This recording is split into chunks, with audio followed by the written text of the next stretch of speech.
Welcome back, basketball fans, to another great show with Sean on basketball.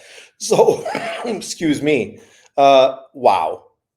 We got some crazy news from both the WNBA and the NBA that we're going to be breaking down, talking about the trades and just the big news that's been broken this weekend and how potentially that could impact these teams leading forward. So, stay tuned to that. I'll be right back after these short commercial message.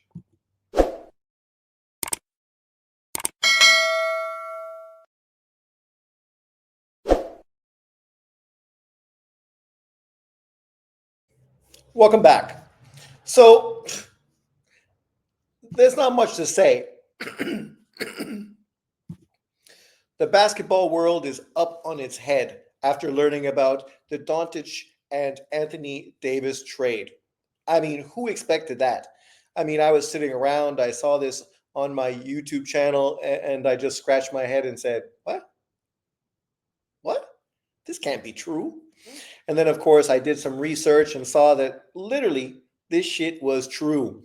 And of course, the news has just been building up and heating up post and pre as well. Obviously, we're going to talk about the WNBA a little later on the show. I'm not a huge WNBA fan, but of course, I've been paying attention, obviously, to Caitlin Clark and the Indiana Fever. So we're going to be focusing on the moves they really made this year, which have been some fantastic moves and really show you what their intention is going into this season. But let's get to Luka because obviously this is the news that's blown people's mind. Boom. Literally blown everybody's mind. I mean, I've never been a Lakers fan per se. I was a Kobe fan. So, of course, when Kobe was doing his thing for LA, I was a fan to the extent that I like Kobe. Um, it's kind of like when Boston, and I don't know how old some of you guys are, but when Boston signed or sorry, drafted Len Bias, right, out of Maryland, around the same time Jordan went into the pros. Len Bias was such a dominant superstar player who I loved watching, especially his clashes with Jordan in college. This is a lifelong, literally Boston Celtics hater. And when he went and joined that team, along with Rashard Lewis, or sorry, Reggie Lewis from Dunbar High School, man, all of a sudden I was eager and excited about becoming a Boston Celtics fan because obviously this is how a lot of sports go. People are more gravitated towards individual athletes as opposed to necessarily teams, unless you, of course, grew up in a certain team and obviously have a history with it. I'm from Canada, so the majority of my life I grew up, there was no Toronto Raptors.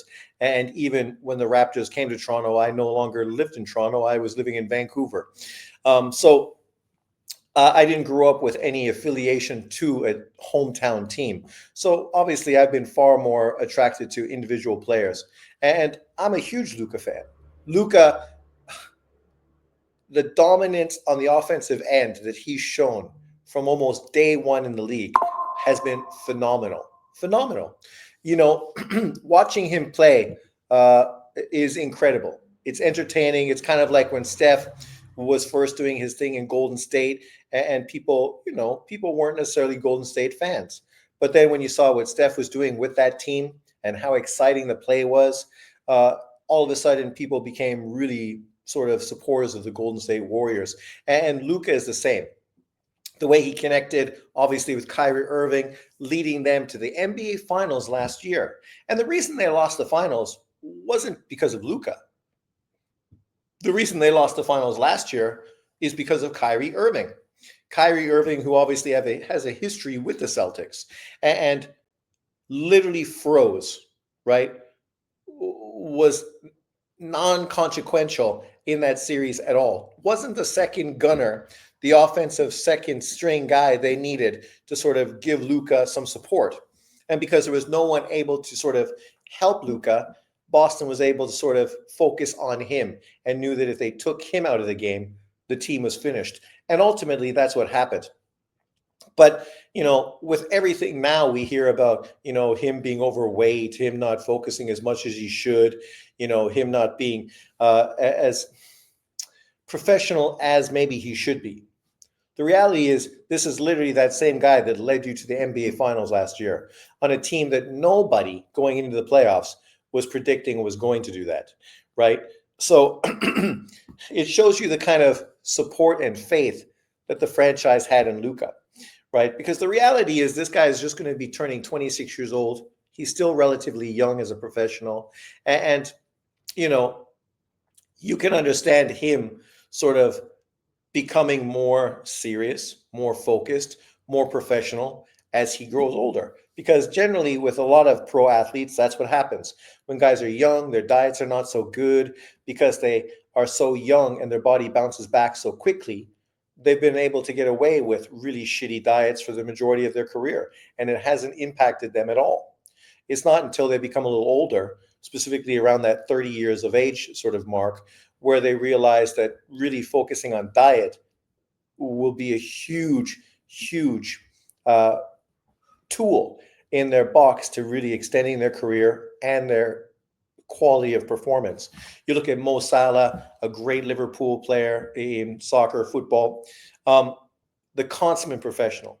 Diet is very important for him. He talked to one younger player who joined the team who, like Luka, sort of was doughy, right?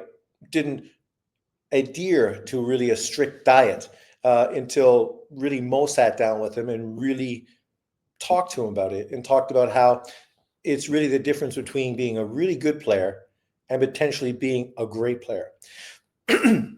And more or less for you as an individual, really getting the best out of you. And we all know Luka can obviously improve that part of his game. And when he does, look out NBA. And that's part of what people are excited about now that he's with the Lakers. Because the Lakers historically have been the team that always got that next superstar, right? And they did it again. And this isn't me hating on Anthony Davis. I was a huge Kentucky fan when he helped lead them to their first title with Calipari, their first and only title with Calipari. And he was a great player. Him and that whole squad was dynamic and exciting. But obviously, when he came into the NBA, being on a less than stellar team, people sort of lost focus on him. They knew he put up great numbers, but he was on a team that wasn't winning. Nobody was watching, and people sort of lost interest in him, kind of like Garnett in Minnesota, right? Not until Garnett went to Boston did he really get the attention he really deserves. And it's kind of like AD going to LA. Now he's going to Dallas. And people got to remember, the two guys that are going to lead this team, Kyrie Irving and Anthony Davis, have both historically had a lot of injury issues. Just as much, if not more, than Luka Doncic, right?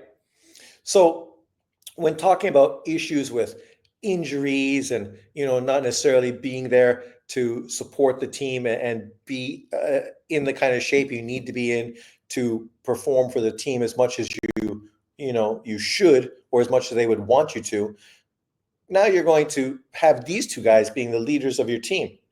Both of them historically have had issues with injuries. So I thought that was kind of ironic. Let me know in the comment section below what you think. Obviously, I think Davis joining Dallas is going to be a great addition for them. But I guarantee you they're not going to go to the NBA Finals next year, which means that literally losing Luka for AD, you're taking a step back, literally right off the bat. Because last year, Luka led you to the finals. All you had to do was improve the team and look forward to potentially getting back there next year and having the pieces you need to beat Boston in a rematch. But you lose Luka, you bring in AD, and now offensively, this team is really going to struggle to score points against great teams.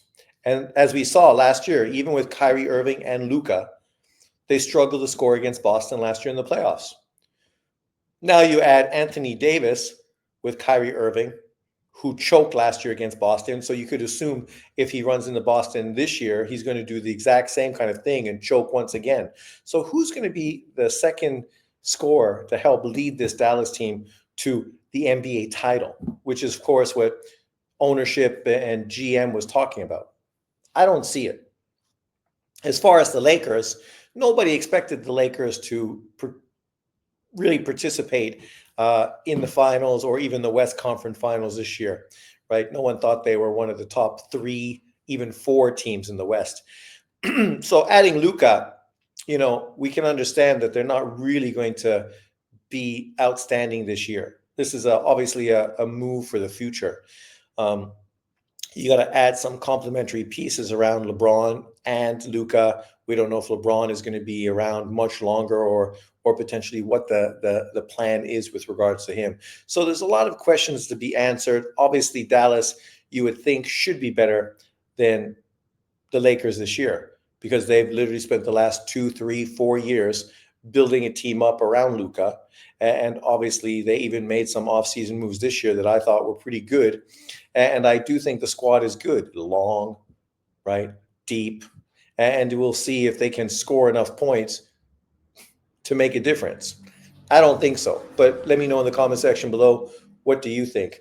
Were you a Luka fan or a Dallas Mavericks fan? Now that he's gone, are you still going to be a supporter of the Mavericks, or are you now switching ships and becoming an LA fan? Let me know in the comment section below. Then another trade that literally just happened later on this today, breaking news for today, was this trade. Another Kentucky grad going to the Spurs, and this is a great trade, right? I mean, I really liked him playing, obviously, for Sacramento. I thought Sacramento had a really good team. Obviously, this year they haven't participated or really performed as well as people were hoping. People felt, obviously, you're going to grow and improve from last year and take a step forward. But they seem to take a step backwards. But he is one of the most dynamic guards in the league. Great player, obviously a great Kentucky grad. And now you join Wimby. And this is exactly what Wimby needs when you think about him, Castle, and Wimby. Now, the Spurs really have a great foundation, right? Defensively, all three of them are solid defenders, right? From the point guard position, from the wing, and obviously Wimby in the back. They just need to continue adding pieces to this roster to give Wimby the kind of support and bench necessary for him to really get the most out of this team. But man, I'm excited to see what they do for the second half of this year. Now you got a dynamic scorer out of the backcourt, a guy who really is going to complement Wimby a lot and going to make it much easier for Castle as well, just so he doesn't have as much responsibility to create offense. Because obviously, being a grad from UConn, a team that won back-to-back NCAA titles, he obviously was in a great program. He's a great complementary player. He understands how to play his role, and he's very versatile. But in saying that, he's not the kind of guy you want to have to dominate possession. So this was a great trade. I'm super excited about it. Obviously, this was a three-team trade. We'll talk about, obviously, Sacramento. They also got Zach LaVine. And this is a pretty interesting aspect. I like Zach LaVine. Zach LaVine's super athletic, a great smooth shooter, obviously a great dunker.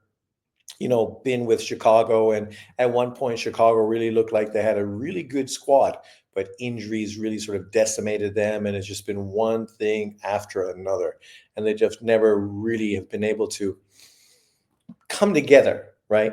Obviously, they had DeRozan, Ball, and that really looked like an exciting backcourt. But then Ball obviously got injured and didn't really participate. DeRozan, not much of a stretch shooter, so a guy that really needs to sort of post up his man and control possession, a bit of a ball stop in that way. Whereas LaVine, you can put him off of screens. He's a smooth shooter. Obviously, he could be more aggressive off the dribble. He's never really been that aggressive off the dribble, even when he was a college player, and sort of disappointed in his first year and only year in college. Him joining Sacramento, it'll be interesting because now he joins DeRozan again, and I'm not sure. Obviously, they know each other, so they're going to be able to play off of each other because they have a familiarity between one another. I think Sabonis is really going to be key for those two players because obviously most of the playing is going to go through Sabonis now, right? High post, pick and roll, him hitting the open shooters. Obviously, he's one of the best passers in professional NBA basketball. Now you add a real smooth shooter. The problem with DeRozan and Zach LaVine is they never really put in the defensive work that you really needed them to, right, for the team to really be successful. And so you lose a great player, uh, a ball dominant guard who can really penetrate off the dribble. And now you have a guard who's more of a passive scorer, happy to take jump shots, you know, could be a dominant player off the dribble, but tends not to do that, doesn't play that hard in defense, is a really good player. I like him a lot, but I just don't think intrinsically he's a winner. And now you bring him to Sacramento. I don't think it's going to make Sacramento any better, right? To be fair. And as far as the Bulls, they got what's his face, the 3-point shooter. I don't even know how to say his name. Hooter, Water. He's a very good shooter, but I mean that's what he is. He can't really create off the dribble. He doesn't really create his own shot. He's mostly just you know, a 3-point shooter. He's not a great defender. I'm not really sure exactly what the Bulls got out of this trade to improve them moving forward. Obviously, they ended up losing 2 big contracts with both DeRozan and now with Zach LaVine. So it gives them a lot of obviously salary cap space to potentially sign somebody going into 2025-26 season. But is anybody really that intrigued to go to the Chicago Bulls anyways? Chicago hasn't really been relevant since D Rose was starring for them. Since then, you know, they've been down more than they've been up. It'll be interesting. I like the Bulls. I always sort of supported them, but was always disappointed in sort of the lack of cohesion and overall production from the squad. The fact that injuries and just other things stopped them from really ever getting better one year after the other. Now, obviously, they're going to, I don't know if they're going to potentially get the first round pick going into next year, which I'm sure they'd be excited about. Cooper Flag is sitting there on top of the board. But even if they were to get one of the top 3 players, I think they'd be pretty excited as well. A ball dominant guard, pretty big, strong physical player, or Kevin Durant-esque scorer, right? Who obviously would be great for the Chicago market. You know, Chicago would love a guy who's averaging 25 points a game and just a lights out shooter. So, you know, obviously if they want to win, Cooper Flag would probably be the better player. He might not be the guy who's as marketable, but as far as building a team around, you can't go wrong. So we'll see if Chicago's able to get one of the top 3 picks in this year's draft. Obviously for them, it's kind of looks like they're definitely in a rebuilding off of a rebuilding off of a rebuilding sort of season, which has been an ongoing sort of situation. But let me know what you think about the Chicago Bulls moving forward. Then we get, of course, to the WNBA. And as I said, you know, historically, I did watch the W. I was a big Houston Comets fan back in the day. I liked Cheryl Swoops before she started talking reckless about Caitlin Clark this year, which is just racially charged, biased fucking media. But obviously, I was interested to see how Indiana Fever was going to improve going into Caitlin Clark's second season. Obviously, she finished the season phenomenally. You know, the way people expected that she would perform in the W. One of the best scorers, one of the best passers in the league. And that's what she ended up being. Now, obviously, they got a new coach. So we knew that the team was really looking forward to improving and building around her. They got a coach who they feel probably is going to be better than the coach they had last year, who people were pretty critical of overall. I wasn't overly critical because I think the first year you have a new player joining a squad, you know, there's going to be some ups and downs. It's just natural, right? You're going to learn what she sort of benefits the best from and what kind of players to put around her. You may not have those players in your team, so you may not really be able to build a team around her as best as you would like. Obviously, that's why this upcoming transfer season right now, or trade season, was very interesting. Obviously, these three players they just signed, fucking fantastic. Like, you cannot be a fan of the WNBA and not be super stoked by these three additions to the Indiana Fever.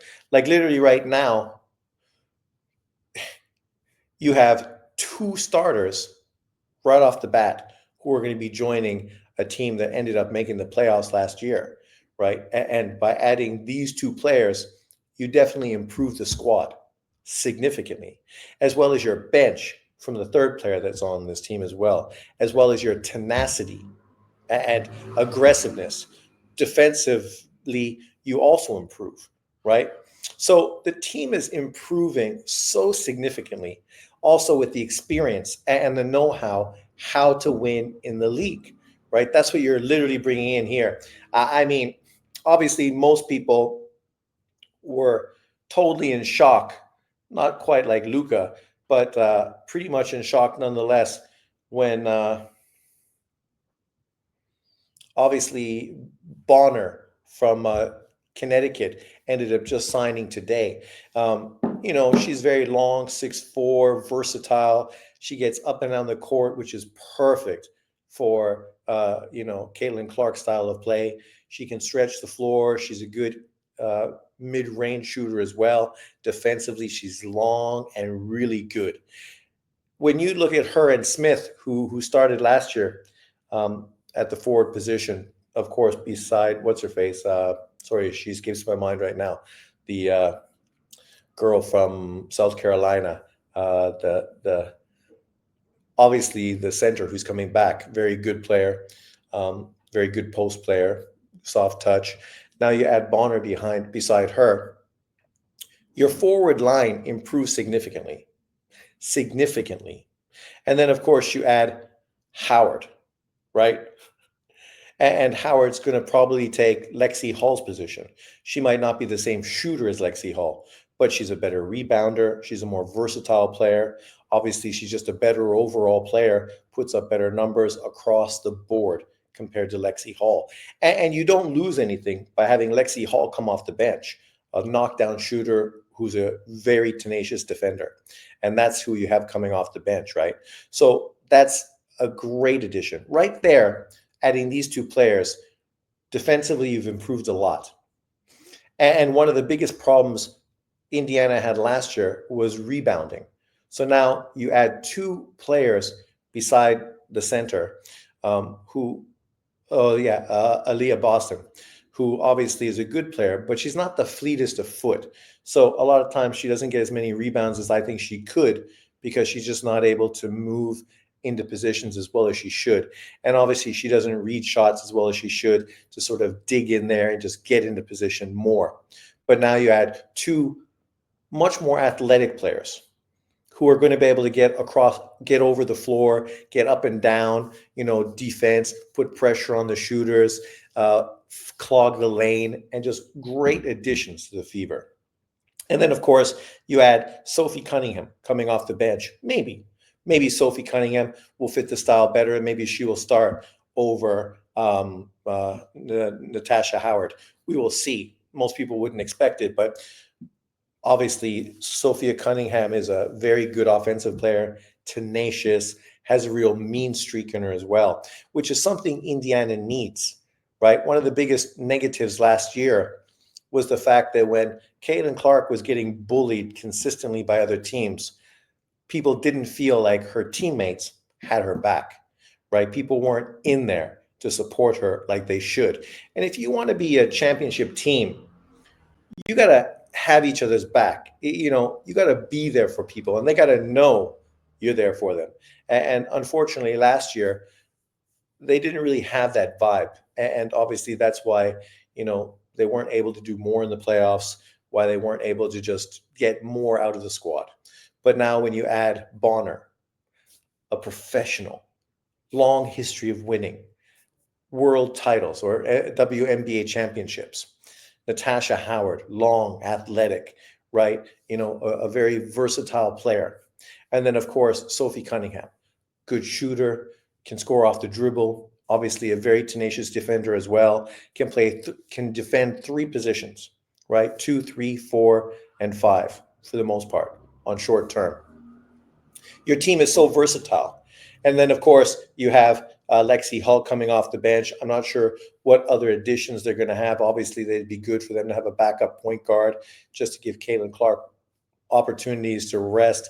I'm not sure if the big center backup is going to be back. Last year, she didn't get a lot of minutes playing behind Alicia Boston, but she was a very good three-point shooter, very good, right? You bring her off the bench, all of a sudden, everyone on the floor can stretch the floor, shoot the three. And with a team like this, right, fast, upbeat team, trying to get in the lane for layups, giving and going, getting up and down the floor quick, she's very complementary actually to their style, probably more than Aaliyah Boston, who sort of clogs the lane a lot of time.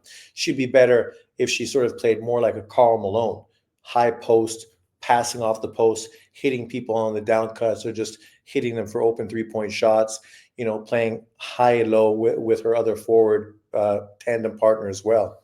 But, I'm excited. And as I said, I'm not a huge WNBA fan. I did watch them at the beginning of their inception. And obviously, there were players throughout the 18 years they've been around or whatever they've been around who I've supported from time to time. Holtz Claw, obviously, what's her face, who just retired recently. Why can't I think of her name? Always works Chuck and Kenny and Shaq. Attractive woman. Obviously, Seattle with Sue Bird and the girl from Australia, who were a really good team, won titles as well. So I've always sort of paid attention, but never been sort of too much of a diehard fan. But now I'm really excited to see how this team builds around Caitlin Clark, if they're really going to get the most out of her. And by putting a great team around her, you may take away her gaudy scoring numbers, right? And she might just be a part of a team that wins. And historically, her numbers are not going to be as outstanding or exaggerated as people think that they potentially could be. Obviously, she was on a losing team. Then, of course, she's going to put up more shots. She's going to get more points. And then, it looks as if she's better than she is, even if you're not winning. Now you put a great team around her. Other people are going to do what they need to do. So the responsibility on her becomes less. And all of a sudden you start winning, maybe you win titles. And now your numbers come down a bit from 20 points a game. Maybe you average 16 with 8 assists a game, right? But with better shooting numbers, less turnovers, with a team around you that can help you win. And at that point, winning is everything. One of the other great moves, obviously, this year, and people were excited about, was Mitchell coming back, right? Mitchell and Caitlin Clark had great chemistry last year. Mitchell's up and down the floor, getting layups, obviously hitting clutch three-pointers, very good off the dribble as well, something Caitlin Clark can definitely improve on. And obviously a veteran with a lot of experience as well. So, it's great to see her come back. A lot of people were talking about how people don't want to play with Caitlin Clark, how, people are looking for every way possible to try to demean and downplay her. But for a player like this to come back, realizing that she really had her best season playing alongside Clark, and how easy Caitlin Clark made the game for her so she could put up really gaudy numbers this year. I think she really understands that playing with Clark is going to extend her career. And by being on a team that really is interested in winning, this is going to be the best thing for her moving forward. Just going to sign with another team isn't necessarily going to give you the same opportunities you would have as you get with the Indiana Fever. Indiana as a franchise is also spending a bunch of money. They're building up a practice facility for the ladies, state of the art, obviously downtown, close to the main arena. And obviously most of these girls, a lot of them live in condos and stuff in the downtown area. So it's going to be super convenient for them just to go from their house to training, back to their house to chill and relax, and then obviously to go to the games. So, it seems like the perfect sort of scenario for Mitchell, Caitlin Clark, and the rest of the ladies. And I'm excited to see the season start. I can say honestly, it's probably the only time you would ever hear me make that statement as far as the WNBA was concerned. But it is what it is. Obviously, the trade windows for both the W and the NBA are not finished yet. So we do expect to look forward to more moves going forward. We know the Lakers are probably going to try to get a big man. It'd be great if they potentially could get a Miles Turner. Imagine a Miles Turner with LeBron and Luka. That, my friends, would be a great addition. And obviously, other teams are going to try to continue to improve as well. I heard rumors about Dallas potentially trying to get Sexton from Utah, just to give them more ball handling and distribution from the guards position, and obviously take a little bit of pressure off Kyrie Irving and give him an opportunity to actually have somebody who, they could take turns leading the team as well, kind of like him and Luka did last year, which obviously is great for both players, gives them opportunity to rest and allow the team to be at its best. So it'll be interesting. Obviously, we also have Butler from Miami. He's been one of the biggest talking conversations as far as this NBA transfer sort of situation. It was rumored that potentially Golden State Warriors were looking into trying to get him. I don't really know how Jimmy Butler fits in with Golden State. Obviously, he's experienced. You put him in with the experienced players you already have. He definitely probably wouldn't hurt you, but he's getting older. He's not as dominant and dynamic as he once was. He's not a great three-point shooter, so I don't even know how well he sort of fits into the system. But don't get me wrong, I'm a Golden State fan. I love Steph. And, if you could build a team around him that would benefit him, I'd be eager to see how that unfolds. But Butler, this is a guy who historically has always had issues, right? And always leaves teams on kind of a negative. So it's not a surprise what's going on with him in Miami right now. It's just unfortunate. But obviously, if more breaking news pops off this week, I will be jumping on and talking about it. So feel free to leave your comment in the comment section below. Remember to like, subscribe, and share. I appreciate it a lot. Obviously, I'm just building the channel. Obviously, my main focus has been on my boxing channel. If you're a boxing fan, go check that out, Sean on Boxing. So, I haven't put out as much content with basketball as I probably should. But, the more people that participate and pay attention, the more it motivates you to put out content. So do your part. Help a brother out.